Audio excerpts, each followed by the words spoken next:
Good morning, my people. What a lovely, blessed morning. Are you ready for a morning dose? Let's go for a run, shall we? The second point was setting goals. So for every promise you make, there is a price to pay. What do I mean by that? If you say you want to change your life, the price to pay is sacrifice your old life. If your old life was spending too much money, living like as if you are king, that in quotes, then the price to pay is coming out of that small cocoon and believe of you're rich because you're not, and sacrificing every money that that you earn and save. So that's the price to pay. If you say you want to quit smoking, or you want to reduce or quit drinking, the price to pay is that smoking, craving smoke, or craving a cigarette, or the drink. But when the promise is very, very clear and powerful, the price to pay becomes easy. What do I mean? If you say I'm going to quit, or I'm going to become a millionaire because I'm not happy with my current lifestyle, the price to pay is still the same amount, but because you have a very strong belief as to why you want to head in the direction you want to, whatever comes whatever comes your way, you're going to be ready for it, and it's going to be hard, but because you're focused, you have the price, you have your eyes on the goal, it becomes very easy. You're not swayed. You say, no, I feel like drinking too much today. I feel like going and buying that bag that I keep on seeing on sale, like from January to December. Every time I pass here, they keep on saying, oh, this is on sale, this is on sale. That craving of, I want to buy it before it's out of sale, is going to come out. And funny enough, the moment your promise becomes very clear and powerful, you start to see life in a different angle, and you think, oh, how stupid was I to think that this bag, every minute I pass here, is on sale from January to December. But your mind, because at that time you're in a different length, you wouldn't have seen that, because you are trying to internalize, you are trying to make sense out of it, but you couldn't. And I know this is appealing to everyone who is listening to this. How many times have you gone to a shop, every time, especially on the high street, and you see this one shop that is always saying 70% off from January to December? But every time you see that, you feel that kick in your brain. Oh, I want to get in. But you forget at that time that is a marketing gimmick, but because it's working on your addiction. But the moment you have this promise very clear and powerful to your head, and you say, I don't want to do impulse buying, I want to plan. And I know, because I've been passing here every day, by December when I have saved enough money and I have enough to treat myself, I'll come and find this bag. If I don't find this particular bag, there'll be another equally good bag at that time. So setting up your goals, it means revising your philosophy. We have poor and rich philosophy. Still the same thing, you still want to achieve things, but if your attitude to everything, your attitude to life, your attitude to the rich people, your attitude to the good life, it's bad, you're not going to achieve that, those riches or that wealth, because you have the wrong attitude. So if you say rich people are very good because I see them helping people, because remember, the moment you become into that level of rich and wealth, it's because there's a formula. You've mastered this DNA of how to make money. And how to make money is, and I'll explain this on our last goal on the financial freedom. How to make money is very simple. So another thing you need to do in setting goals, you need to know what your purpose in life is. And it sounds very simple, but the moment you know, I came to this world to do this. I came to this world to solve mankind's health issues. Or like doctors, that's their purpose in life. The moment you become a doctor, and it's so natural, you're even able to wake up in the morning every day without fail, and you go, and maybe you're not even getting paid enough, but you still have that drive in you. That is how you start setting up your goals. I want to become a doctor because my purpose in life is ABCD. And this is very good, because the moment you become successful, or when you become successful, you're not going to be carried away by the success, because you always be humble. You always remain humble, because you did not work so hard to get that money. Remember, like I said, money is as a reward. Money is as a result. So the money is still coming. They'll continue coming. But because your strong drive wasn't because of the money. Your drive was because of that purpose of helping the mankind. It means the more you get the money, Remember, and I said about how I'm going to discuss on financial freedom, how you're going to break down, you know, how much you earn, how much you save, how much you give away. Becomes even easier because you're now used to saying 10% of this, I'm going to give it away. Your 10% of the past is going to become fatter. But because your purpose in life was that and you stuck to that, it becomes even easier and clearer. Because you know, I'm not only helping one person, but I'm helping a multitude. And you're not going to have this attitude of, oh, he's become so rich and he doesn't want to help people. A lot of you might misunderstand you, but that's fine because only you who knows what your purpose in life is. And never, and I'll say this in capitals, never live your life to please others. So when you know what your purpose in life is, forget about people. Because naysayers will still continue to talk. Naysayers will say, oh, you see how much money he has now? It's because he's now a devil worshiper, or whatever nonsense people talk about. So set your own goals, know what your purpose in life is, and let that be your guiding light. Every time you feel it's becoming very hard, why am I the only one doing this? Why am I ABCD? Remember, what was my purpose in life? Why did I start this journey in the first place? How far have I gone? And then this calls for checking your goals periodically. Remember, we said about writing the goals down. Once you've sat down and you know this is my purpose in life, then put it down as points. This is how I'm going to achieve this. You put them down as goals.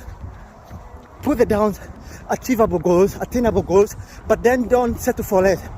Push yourself, because everything you want to, your future, it's what you make it. Remember, now you're jotting, you're actually planning and mapping your future, so there's no restrictions.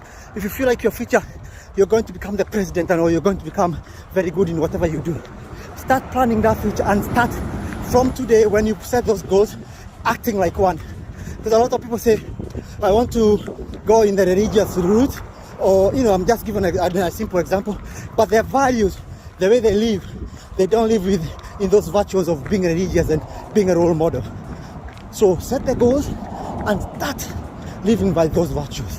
But again, the bottom line, never lose yourself. Never lose your morals and the character of the person you are, because that will be, the start of your fall. So I'll repeat this. So the moment you lose yourself, that will be the beginning of your fall. So you set your goals and follow them through. So every time you attain a goal, tick it, and periodically keep adding more goals on your list. So that list that you have, the only thing that you can do, it becomes fatter and fatter. It becomes fatter because some of the goals you've achieved them, others are still in the process of being achieved, and you're still setting more goals because life is dynamic, it's not static. So things have changed right now. For example, you're now living post-COVID era. Things have slightly changed. So if your goals were towards working in an office, doing this and that, and now a lot of shifts have gone to working from home, then be ready to make those necessary adjustments and set up new goals.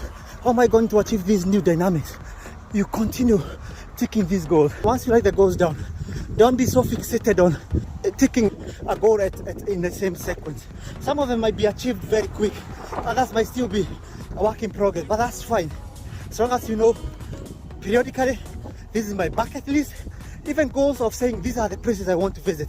Keep doing that, because you also need to reward this body that works so hard to get what you want. Life is about cause and effect. If you're working so hard and you have imbalance, like for example, I'm running on my 2 feet. If one of the foot or one of my leg become injured, I'll put more strain on the other one.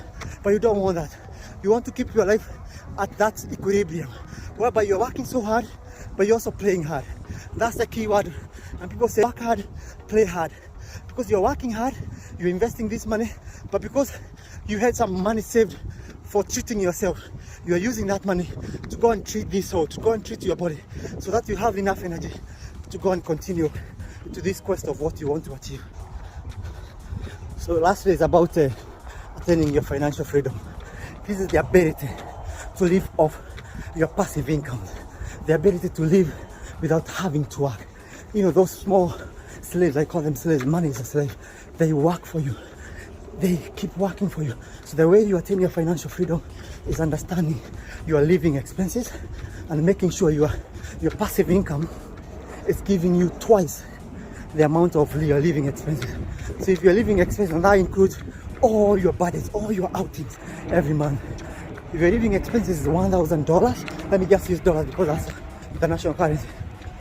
If your living expenses is $1,000, you need to have a passive income or your personal income of over $2,000, so that you're able to pay off everything that your living expenses, and also continue to invest and continue to save a bit of money towards the long-term investments like mutual funds, bonds and stock and bonds, life insurances, because you need to set up your future generation for success. So life insurance is very good because it means you start saving a little money every month. But this is for when you pass, when you're long gone. People will take a bit of handshake and they'll be told, this is what your dad or your mom was saving for when he's no longer there. You're setting your future generation to success or to succeed. So to attain your financial freedom, you have to have the good or the right philosophy in life. So to get the right philosophy, what does that mean? It means you've gone out there, you've studied, you've understood what earning means, you've understood how and what you want and why you want it. And once you understand that, you have a very good philosophy, you know it's good to pay taxes, you become a hard pay taxpayer.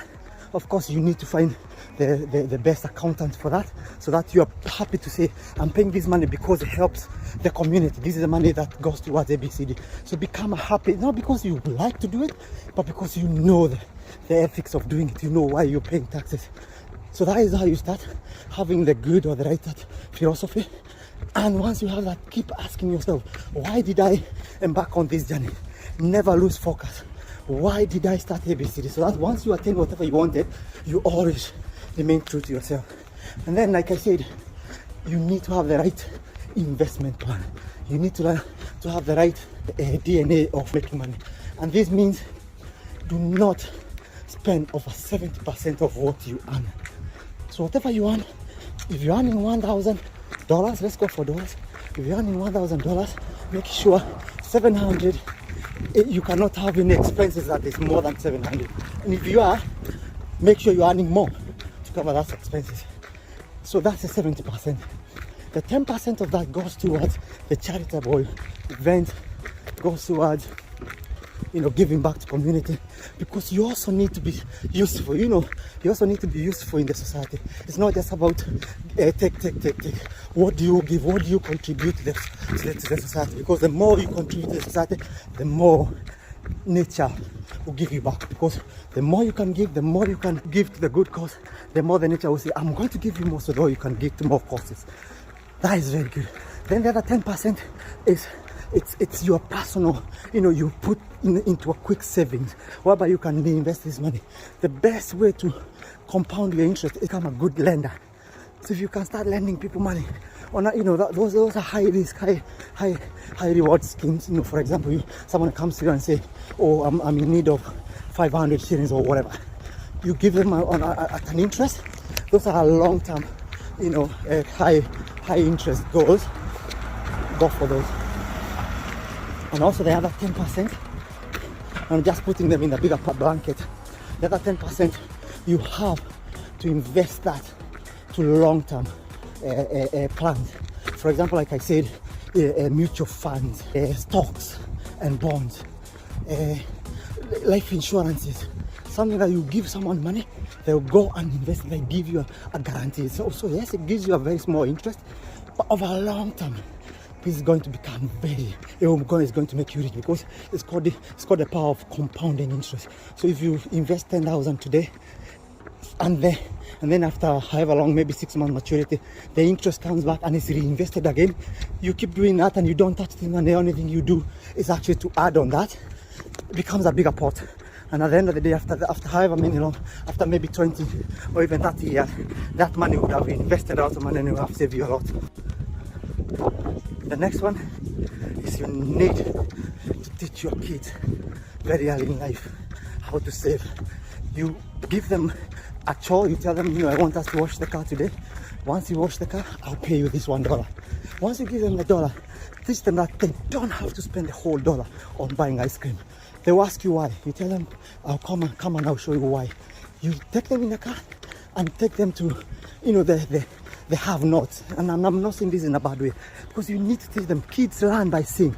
You take them to the slums and you tell them, you know what? People who spend all their dollars, and you know, this is a very hard lesson, but they need to understand. People who spend all the money they earn, this is where they live. Do you want to live here? They will give you a big no. Then, if you don't want to live here, then whatever you earn, you have to save a bit of it, and you put it in this bigger bank. And once you save it, so you start learning them, you start showing them how to save at that age. And also teach them your craft, teach them how the business is done in the age, so that they understand by the time they're getting there, because they'll never get taught this in school. Teach them and teach them and teach them. And that is what I have today for you guys. Thank you very much for listening.